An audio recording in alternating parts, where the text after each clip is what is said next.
again for your support, of course, being an MP of Halton, or sorry, of Oakville, for your support towards her organization.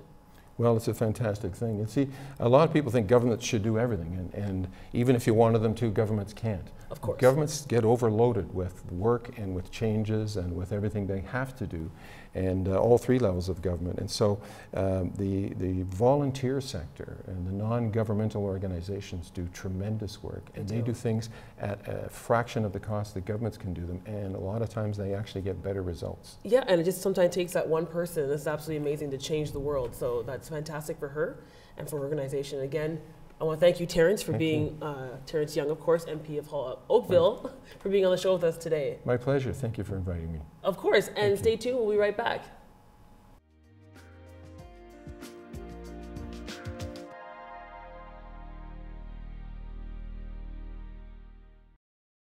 I'm sitting here now with Kat McLeod from Walk With Me. Welcome. Thank you. What exactly is your story? Ooh, my story? Yes. Oh. I was actually a working girl, a prostitute for 15 years, and I had got out of the industry and I wanted to give back. So now I am working with an organization called Walk With Me. And what is that organization? We help rescue human traffic victims. So it's myself and Tamia Nagy, who was trafficked here from Hungary. And she started the organization in 2009. And I came on board about a year and a bit ago. And this is what we do. We get phone calls from the police, and we go up and we talk to whoever they think is being human trafficked. And usually it's girls. More than 90% of the people that we deal with are young girls. And we take them back to our safe house, and we try to get them on a road to recovery. So when you take them under your wing and you go to their safe house, how long do you have them? What do you do for them? We're only allowed to have them for 3 days. That's all the funding we get is for each victim for 3 days. We have obviously had to keep girls longer. We bring them in and we kind of be like the big sister to them. And, you know, make them breakfast and just give them a place to just sleep or cry or do whatever it is that they need to do. And we take care of their basic needs. If the girls have no clothes, we have so many donations coming in. So we give them clothes and take them shopping and just try to make them feel normal. And then we progress from there. We try to find a place for them to go after that, and if they need education, some of them don't have their papers, and we help work with all of that. And then when it gets to court, we go with them. So what other services do you provide? You also apparently go to court with them? Yes, if they want us to come with them, we'll go to court and just be support for them and, you know, hang around with them and give them the inspiration that they need to go through it. Now, people get things confused now, for example, human trafficking and prostitution. And having been in that industry, what is the differences or what are the similarities that you see? I think the difference, and this is a big question, everybody confuses prostitution with human trafficking. Again, like Shay was saying, there's a difference between prostitution and being prostituted. Prostituted usually means you have a pimp, a trafficker, you're being held against your will, being forced to do something that you want to do. Girls who choose, so they say, because I really don't believe it's a choice, but go into the industry and work independently, that's prostitution, because they can leave at any time that they choose to. Now, this obviously happens in Canada, and what is your belief now? Is this obviously not just in Toronto, but everywhere? It's everywhere. I've never seen anything like this. I didn't really know about human trafficking before I got on board with Tamia, and just seeing it's right under our noses. We work all over the place. We're in, you know, Halton, Cambridge, Niagara, Hamilton, Peel. It's everywhere. It's everywhere. Now, how do you factor in things like safety? Now, I know that, for example, some of the women you have to take are away from other men that are holding them, could be dangerous. Your own safety in these safe houses? I have no fear. Maybe it's a little dumb, but I don't. Just coming from where I come from, it's passion. I don't think about that. Whatever goes on when we're rescuing a girl, I'm okay with it.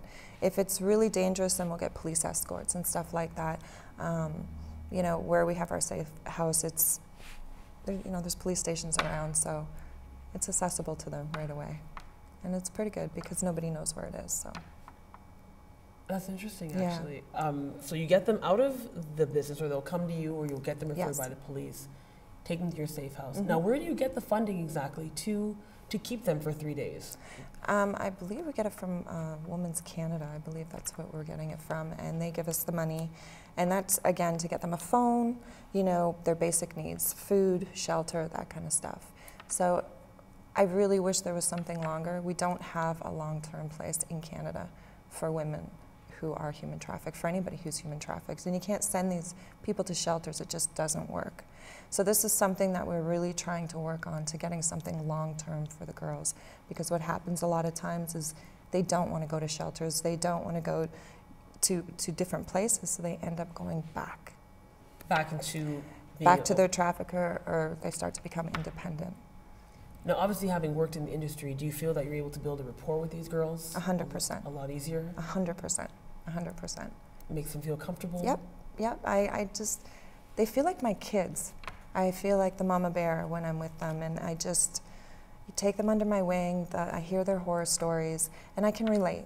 I can really relate to a lot of what they've been through, and we just try to build that relationship on being like their big sister, and we do get very attached.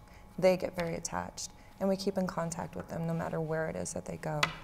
And how else can you ensure that they get on their feet? I know these are vulnerable women without life skills, for example. How can you maybe ensure that? Well, we help them if they need to go back to school, if they need to get on Ontario Works, whatever it is that they're looking for. We will help them. We'll put them in the right direction. We have a lot of connections with other different agencies who help us. So we just send them in the right direction, and hopefully that's going to work for them. Now, you are also trying to get the word out there. How do you do that? Through speaks or talks? We go around and we talk to like the police, and we talk to social service agencies. We have Shay from Free Them who does a lot of advocacy work. So we're more front lines. She's more out there letting people become aware of what's going on. Well, that's absolutely amazing. I want to thank you, Kat, for being on the show with us today. Thank you. And sharing your amazing story. Thank you very much. I know it's very powerful, and we're looking forward to that book.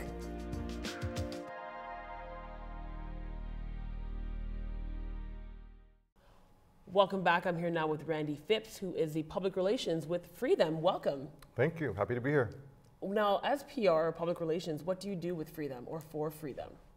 Basically, if we have any events or awareness campaigns, I help get the word across through our social media sites such as Facebook, Twitter, our website, and just liaise with the media as well. So if we have any requests, especially for our founder, she's becoming more and more of a public figure in the human trafficking industry. So we get a lot of media requests for her to speak at different events, and also schools. They'd like to incorporate awareness into some of their programs and part of their curriculum. So I handle the requests for that and organize it and just help spread the word about our organization and human trafficking in Canada. Now, speaking about events, do you organize the events? What kind of events does Free Them host? Well, we have an incredible team of about 17 committee members, and we also have a number of volunteers, up to 100, that help coordinate and work at our events. So every year we host an annual Free Them Walk, and how that works is it's an awareness campaign that draws attention to this growing problem in Canada. And we have a walk, we raise funds, we have guest speakers, and it's just to create a lot of noise and let people know that this is a problem that's happening here and what we want to do about it. So that's a main event. We also have Freedom February, which we're in the midst of right now. And basically, it's also to spread awareness, and we give you different things to do throughout the month to make yourself more aware and how you can be proactive in joining our movement and helping to abolish modern-day slavery. Now, give me an example. Shay had mentioned that earlier as well. Give me an example of what would be on that website right now for the 29 things that I can do to help with human trafficking. So each day, there's like a different task. So we try to keep it simple, either share, tweet, post. So day one would be share a story of human trafficking, something that you've heard of. Day two would be tweet a statistic about human trafficking, because that helps people get involved. They're able to find out some research on their own and then also spread it to their Twitter followers, to their Facebook followers, and anyone else that isn't aware. We also encourage them to text their friends, and then we also worked with a slave-free chocolate organization, and that's also a form of human trafficking. So we encourage people to buy slave-free products. So those are just some examples of how we encourage people to make themselves aware. Well, thank you, Randy, for being on the show with us today. My pleasure.